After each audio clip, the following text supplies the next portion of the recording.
চলেন লক্ষণ ধনু কি উপরে রবির তাপ নিচে তাতাবালি চলিতে না পারেন সীতা ননির পুতুলি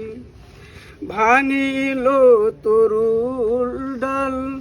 লক্ষণ ধরে শিরে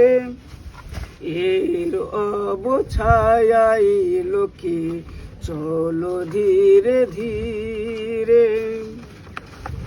উপর নিত হইল গিয়া পঞ্চবটির বনে রাম লক্ষণ দেখো আবার বাঁধিল কুড়া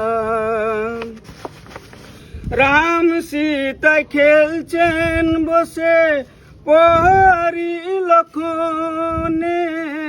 শূর্পণখা এসেছিলেন পুষ্পন্যাসনে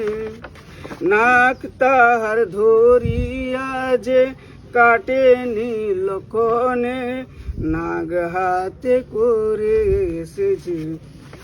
লঙ্কায় চলে যান আছাড় খেয়ে পড়ল গিয়া রাবণ ভাইয়ের পায় বুদ্ধিমতী রাবণ রাজা কিনা বুদ্ধি করিল বলে যাও মারিস তুমি সেই পঞ্চবটির বনে রাম লক্ষণ সীতা দেখো আছে যেইখানে এই কথা মারিছে রাবণ শিখাইয়া দিল হেলো কালে মায়া মারিচ মৃগটি সাজিল